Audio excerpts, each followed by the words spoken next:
नमस्कार, माझ्या अमरीशच्या मी ब्लॉग चॅनलमध्ये पुन्हा एकदा स्वागत. आपण स्कूलमधनं पुढे आलोय की पुढचा जो खेडपर्यंतचा पोर्शन आहे तो आपण बघायचा आहे.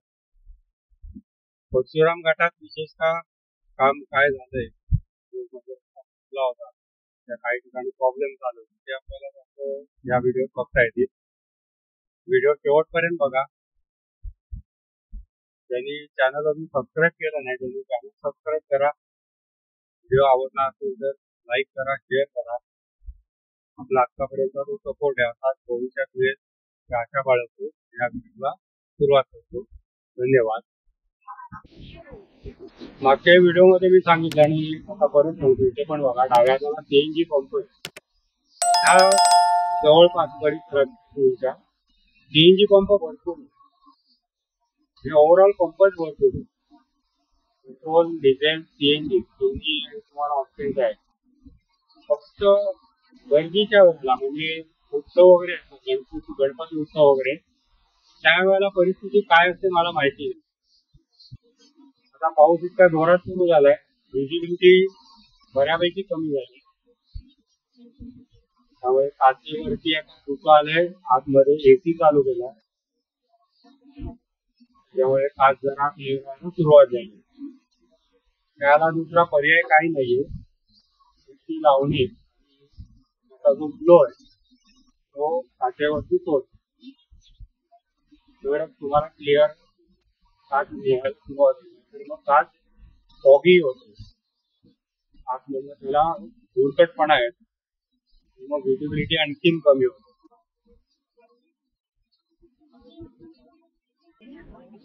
इथून पुढे परशुराम घाटाची सुरुवाती. परशुराम घाटाच्या सुरुवातीला एक धबधबा आहे, पावसाळी धबधबा आहे. पाऊस संपला की संपतो. माझं प्लॅनिंग होत जाण्याचं, एवढा धोधो पाऊस पडतो. आता तर काही शक्य नाही. येताना बघू आपण, येताना जर का पाऊस नसेल तर आपण धबधब्यावर जाऊन येऊ. समोर बघा धबधबा दिसतोय. फोर्स म्हणावा तेवढा नाही वाटत, कारण आम्ही बस मधनं वगैरे जो बघितलेला जाताना तो धो कोसळायचा. त्या तुलनेत आता हे जे पाणी दिसतं हे तेवढं नाही वाटत. त्या गाड्या लागलेल्या आहेत, म्हणजे पर्यटक आलेले आहेत धबधब्यावरती.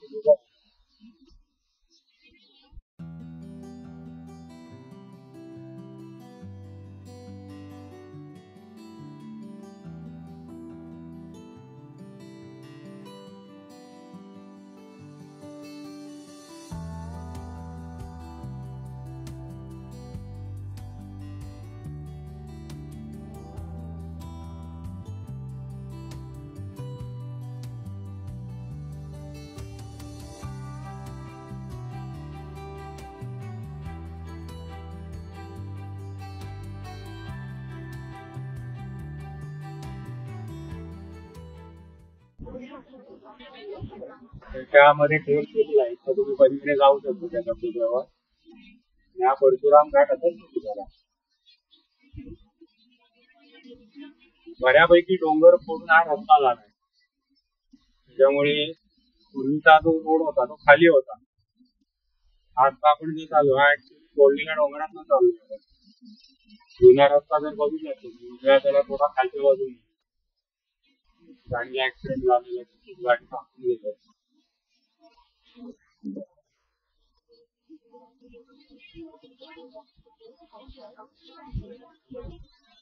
आता पूर्ण पावसाने जोर पकडला. आडवं पाणी येत उतारा, त्या पाण्यापासून जरा सावध.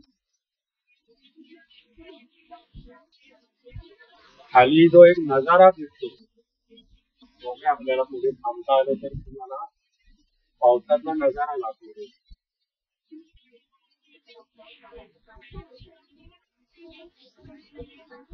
आता काय करतात, काहीतरी टँकर बंद पडले.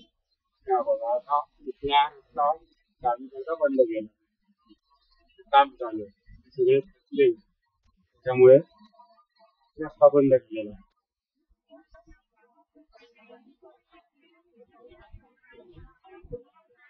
तो सगळा पोर्शनच्या पोर्शन खाली गेला. तर तिथे काय करणार आहे चौका करणार आहे ते माहिती नाही मला. परत काय करतात तिथे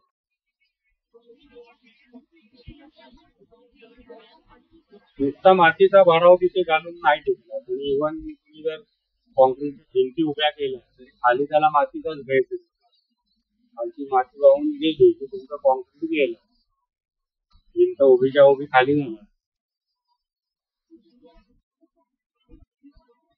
आता ही एकेरी वाहतूक असल्या कारणाने थोडं इथे ट्रॅफिकचा प्रॉब्लेम होणार. पूर्वीचे दिवस मला आठवले. ती सगळी एकेरी वाहतूक, मोठे 2-3 ट्रक लागले की वराती मागणं घोडा चाललंय. ओव्हरटेक करायला काही स्कोपच नसेल. आता बघा पुढे एक ट्रक चालू आहे, त्याच्या मागे बस आहे, त्याच्या मागे ट्रक आहे. त्याच्यामुळे ट्रॅफिक सगळं स्लो झालं. त्याची गाडी मध्ये बंद पडलेली दिसते.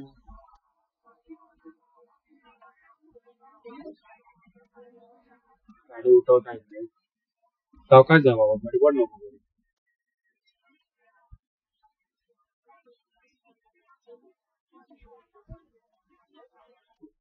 गेला बाबा.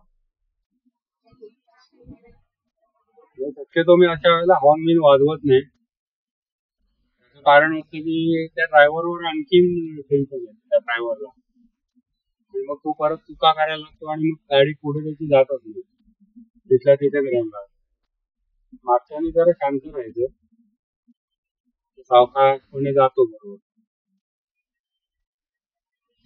अगदी सुरुवातीच्या काळात मला पण एक दोनदा असं झालं होतं. चढामध्ये गाडी उठवता येत नव्हती, त्याच्यामुळे मला सुद्धा बंद पडायची गाडी. मुळात मागचे जे असतात ना ते काय म्हणते याचं टेन्शन आपल्याला जास्त आहे. हे रांग बघा कशी तरी लागली. तो पुढचा अवजड बाबा जाईपर्यंत खरी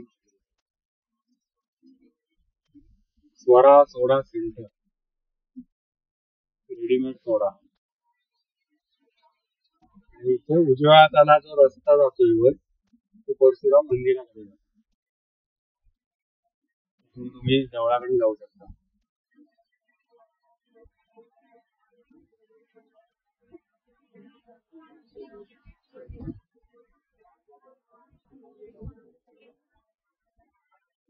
आता इथून आपण डायव्हर्जन घ्यायचं.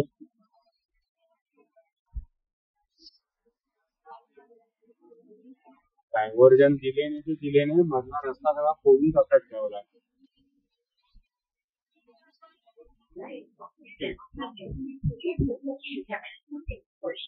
आता परशुराम घाट संपायला आला.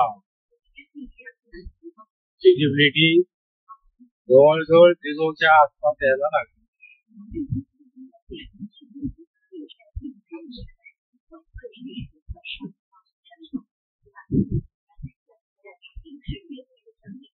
आता इथे आलं दामना देवी. डावीकडे बोर्ड दाखवलं म्हणजे कुठे मला पण माहिती नाही.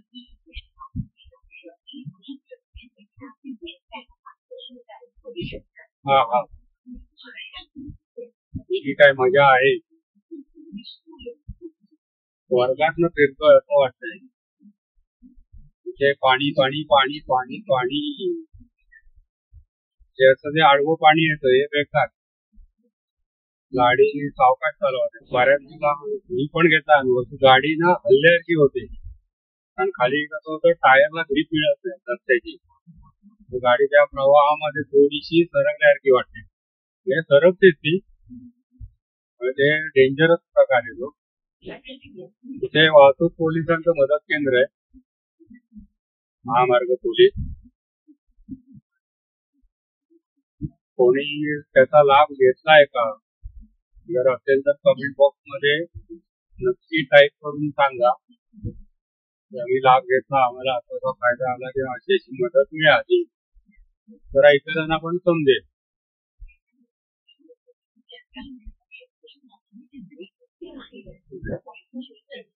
सरकारी कागदोपत्री नाव त्याचं पीर लोटे दिसतंय आणि जे बोर्ड लावले ते सगळे पीर लोटे. पण आम्ही लहानपणापासून जे बघत आलोय ते लोटे परशुरामच म्हणायचे सगळे.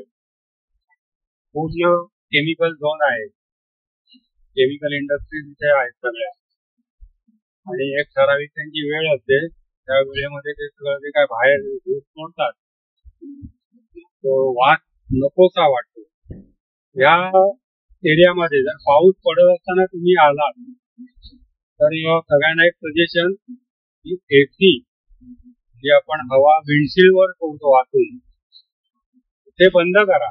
कारण त्यामध्ये कसं असतं बाहेरची हवा तो आत घेत असतो आणि विंडशील्डवर सोडत असतो. त्यामुळे सगळा वास जो आहे तो तुमच्या गाडीत शिरेल. त्यामुळे या परिसरात पावसात जर तुम्ही येत असाल आणि डिफॉगर फ्रंट किंवा बॅक साईडला तुम्ही वापरत बॅक साईडला एवढा फरक नाही पडत फ्रंट साईडला तर त्या डिफॉगरचा वापर करू नका. त्याच्या बाहेरची सगळी हवा तो आत घेणार. सगळा जो वास आहे तो तुमच्या गाडीत भरणार. इथे फक्त प्लेन एसी वरची गाडी चालवा. या पट्ट्यातनं तुम्ही पुढे एकदा सरकला किंवा परत डिफॉगर वापरायला हरकत नाही. पूर्वी रात्रीच्या प्रवासात खूप नाकातलं झिंझिणी आहे एवढा वास यायचा इथे केमिकल झोनचा. आणि बऱ्याचदा ते रात्री तो सगळा धूर सोडतात. दिवसाच्या तुलनेत रात्री सगळा धूर बाहेर पडतो त्याचा भरपूर प्रमाणात. तर नाकातलं झिंझिण्या यायच्या असा वास असायचा. बघा याचे रस्त्यात मध्येच गाड्या उभे करून असतात. स्पीड कंट्रोल आपला नसेल तर इथे प्रॉब्लेम अशा केसमध्ये होऊ शकतो. ड्रायव्हिंग करत असताना ड्रायव्हरचं एक लक्ष पाहिजे. इन्स्ट्रुमेंट पॅनल कडे पण मध्ये मध्ये लक्ष टाका. काय असतं कुठेतरी काहीतरी किरकोळ असा एक प्रॉब्लेम तयार होतो त्याचं इंडिकेशन तो दाखवत असतो इन्स्ट्रुमेंट पॅनल वरती. आपलं जर लक्ष नसेल तर काही वेळेला तो प्रॉब्लेम मोठा होऊ शकतो. त्या इन्स्ट्रुमेंट पॅनल जे आहे आपलं गाडीचं तिकडे मध्ये मध्ये लक्ष टाका. काही इंडिकेशन वगैरे दाखवत नाही ना. आपण ड्रायव्हिंग करायचंय पण चांगल्या पद्धतीने करायचंय. त्याच्यामुळे बारीक सारीक गोष्टी आपल्या मग मला गोष्टी कशा सांगतो. बऱ्याच वेळेला असे अनेकांचे अनुभव असतात. ते अनुभव वाचलेले असतात कुठेतरी बघितलेले असतात तेव्हा माझ्या दर्शकांना सांगत असतो. तर इथे फ्लायओव्हर व्हायचा आहे त्याच्यामुळे काही डावी साईडची झालेली होती ती आता बंद केली आहे. फ्लायओव्हरचं काम सुरू आहे त्यामुळे सिंगल लेन सुरू आहे. समोरनं वाहनं असणार. ओव्हरटेक वगैरे करत असताना जरा काळजी घ्या.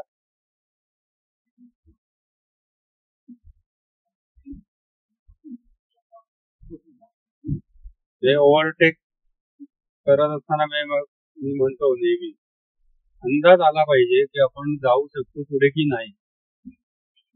आणि काही वेळेला असं होतं की आपण गाडी तर पुढे नेतो आणि थोडं पुढे गेल्यावर अरे नाही आता आपण जाऊ शकत नाही. म्हणजे थोडक्यात आपण कच खातो. तिथे मग गोंधळ होतो. आधी अंदाज घ्या आणि मग एकदा गाडी तुम्ही नेलीच पुढे मग थांबू नका. पटकन पुढे काढा गाडी. रमत गमत ओव्हरटेक नसतं करायचं.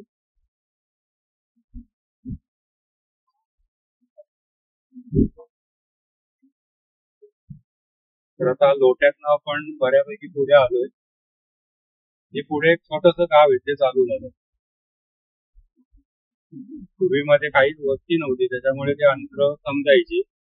लांब लांब होती गाव तशी वाटायची. आता सगळी वस्ती लोट्यातनं सुरू होते. सगळी पुढपर्यंत इकडे आलेली पसरलेली. त्यामुळे जे दुसरं गाव सुरू झालंय लक्षातच येते.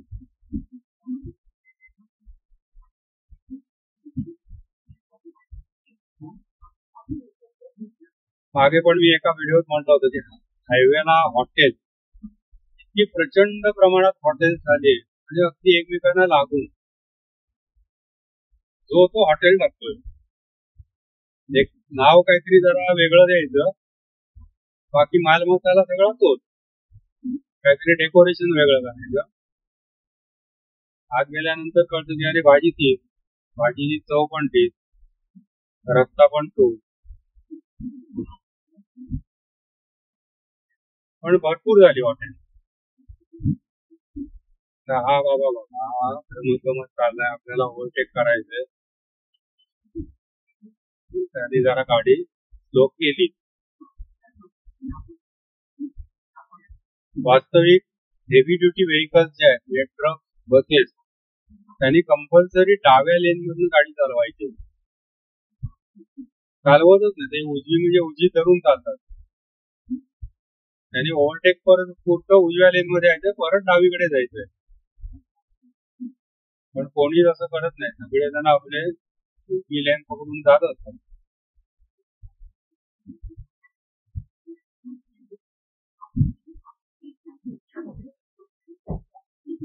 हे मध्ये एक छोटस कुठंतरी गाव आलंय, तिथे सुद्धा बघा वस्ती अशी काय फार नाही, पण हॉटेल्स किती आहेत. पावला पावलावर तुम्ही हॉटेल झाली आहेत. ओव्हरऑल हायवे मुळे हॉटेल व्यवसाय मोठ्या प्रमाणात वाढला.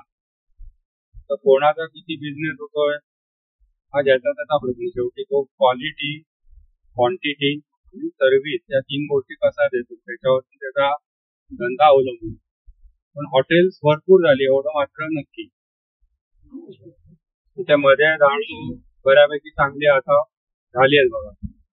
पण ते कॉमन झाड संकेश्वरी आणि पिट्टी, पिट्टीची पिवळी फुलं आणि बाकी संकेश्वरी. संकेश्वरी मध्ये मात्र 2-3 प्रकार दिसत आहेत.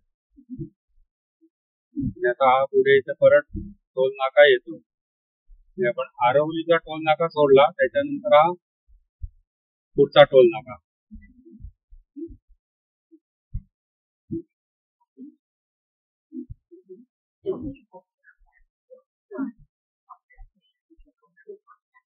वा, इथे सगळं लाईट बीट लावून सगळं तयार करून ठेवलेलं आहे. म्हणजे कधीही टोल नाका सुरू होईल अशी आता इथे बहुतेक दिसते. नाही नाही, आतमध्ये काहीच नाही, कम्प्युटर वगैरे काही नाही. हे बघा ट्रक ते ट्रेलर आले, 1 2 3 4 ट्रक तिथे. हा, माझं आवडतं ठिकाण आलं, शिवफटा. कंडक्टर ओरडायचा शिवफटा शिवफटा, तेवढं माझं अजून ते डोक्यात बसलेलं आहे. माझ्या मते सगळ्या व्हिडिओ मध्ये मी ते सांगतो, पूर्वीची आठवण. परत काय सांगतो, नवीन जे असतात, जे व्ह्युअर्स नवीन आहेत त्यांच्यासाठी.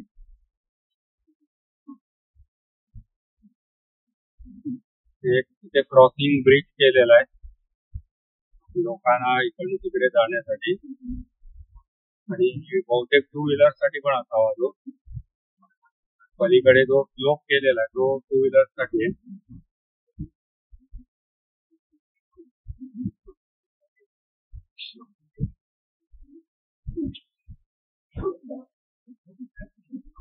हा परत एक छोटासा घाट, नंतर मग भोसले घाट.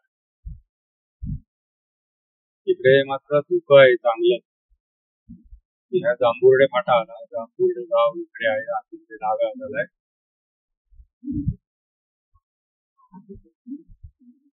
पण मस्त धुकं पडलंय खाली, दरी मध्ये तर काहीच दिसत नाहीये.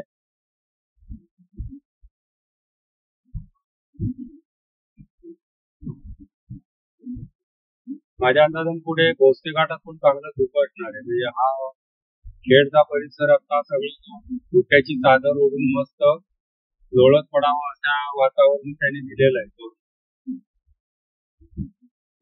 झोपा शांत, पण काही करू नका.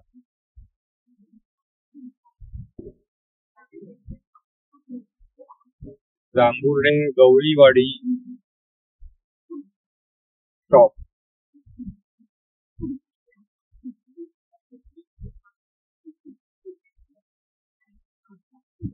नाही, जरा घाटात इथे क्लिअर आहे वातावरण. मला वाटलं होतं इथे घाटात धुकं असेल, पण क्लिअर आहे. भोसले घाटातला निसर्ग, दिसणार खाली जे काही खेडचं वगैरे दृश्य दिसतं, केवळ अप्रतिम. मी आता या रूटला येतोय ना, दरवेळेला तिथे हेअर बेंड आहे, हेअरपिन बेंड म्हणतात, तिथे थांबतोच जरा वेळ. आधी केडगाव रेल्वे स्टेशन जरा बघतो आणि मग पुढे जातो. आता पाऊस जरा थांबलाय, पूर्ण थांबला तर तिथे आपल्याला उभं राहता येईल. आता शिंतोडत राहिला तर मात्र ड्रोन वगैरे काही मी उडवू शकत नाही. थोडा वेळ तिथे थांबणार आहे. जर पूर्ण थांबला पाऊस तर निदान 1-1.5 मिनिटाचा जरी शॉट मिळाला ड्रोनचा तरी बाद झाला. फक्त पावसाचं ताणमान बघू, जरा उघडी दिसायला लागली आहे बघा समोर. आणि आता इथून स्पीड ब्रेकर सुरू झाले, मोजून 15 स्पीड ब्रेकर. तर या व्हिडिओ मध्ये काय मी मोजत बसणार नाही. आधीच्या 2 व्हिडिओ मध्ये दाखवलेले सगळे, ज्यांनी ते व्हिडिओ पाहिलेले नसतील ज्यांना मोजायचे मोजून द्या.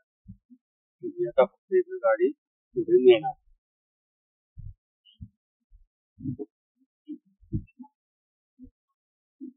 हा घाटाचा जो पॅच आहे भोसले घाट, हा मात्र तसाच रिस्की राहिला.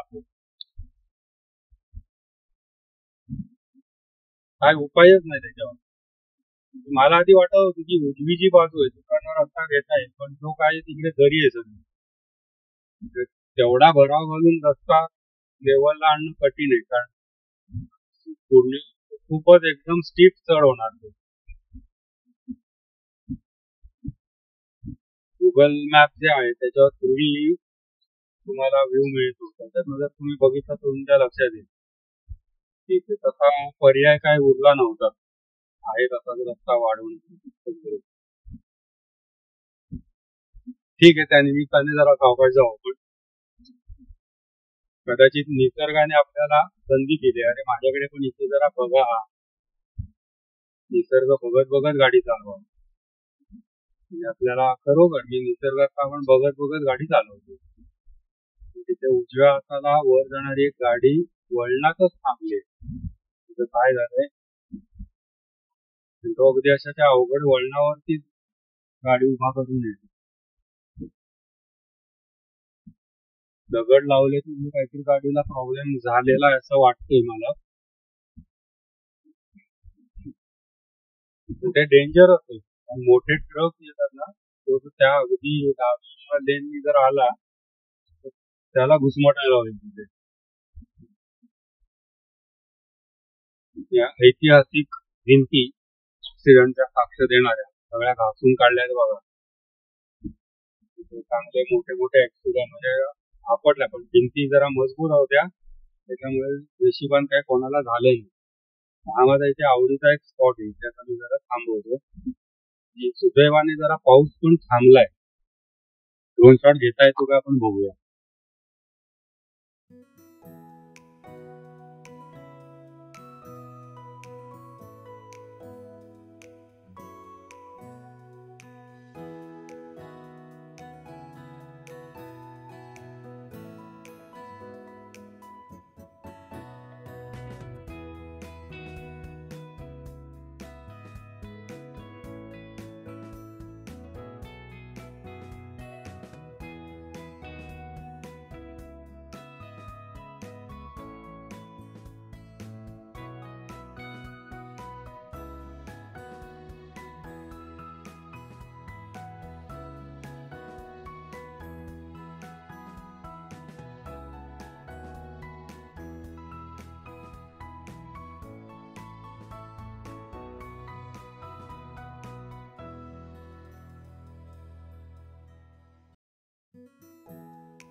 भोसले घाटात थोडा वेळ थांबलो होतो.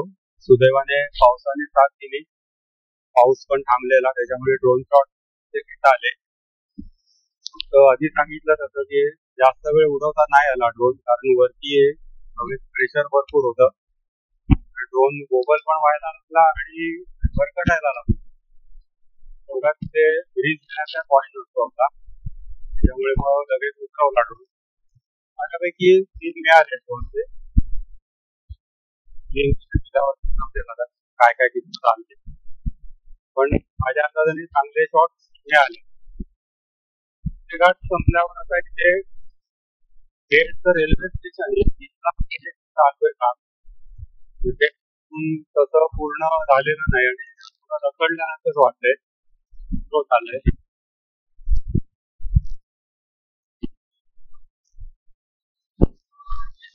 आता इथे घाट उतरण्याची 2 वळणं जी आहेत थोडी टीचर बाहेर किलोमीटर होतं, स्पीड मध्ये गाडी बाहेर भेटली जाते. इथे घोडचे घाट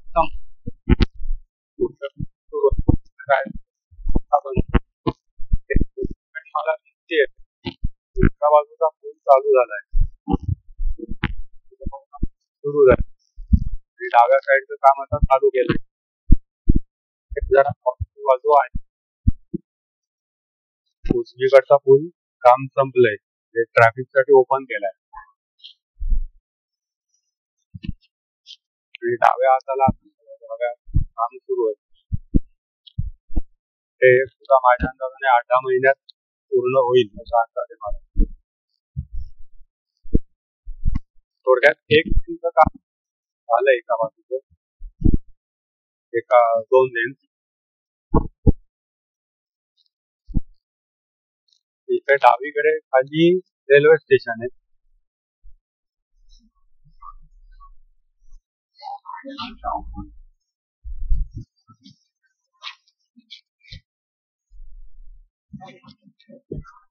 असो, पण अगदीच तिकडे जो खराब रस्ता आणि ट्रॅफिक ब्लॉक व्हायचं भरपूर, त्या तुलनेत आता जरा 2 लेनचा रस्ता मिळाला.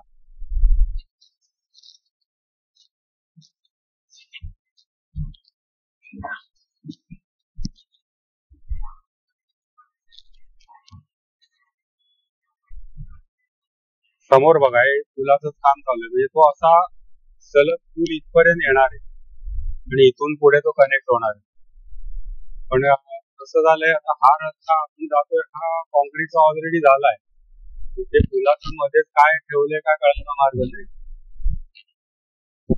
ते कॅन्सल झालंय प्रोजेक्ट मधनं, काय समजत नाहीये.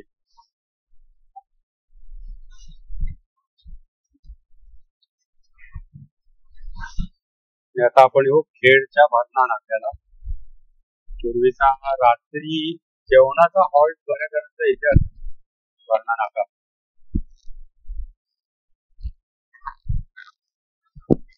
त्याला बघा 2-3 मोठी हॉटेल बसलेलं की तिथे कायम असायची ब्रिज. त्यामुळे असा काय स्पेसिफिक कोण तिथे जेवायला रुंद झाला. पार्किंगला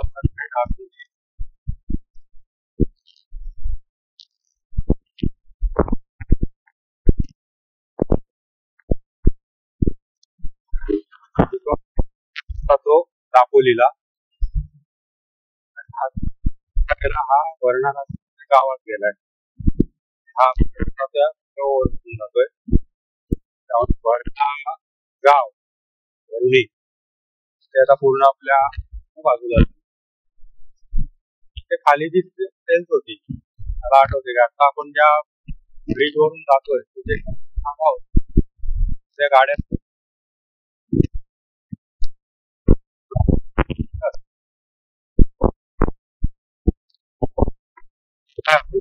इथे थांबवतो.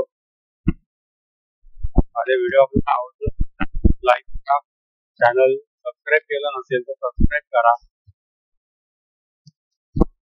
आतापर्यंत आपण जो सपोर्ट केला तो तसाच सपोर्ट मला भविष्यातही मिळेल मी आशा बाळगतो आणि हा व्हिडिओ इथे थांबवतो. धन्यवाद.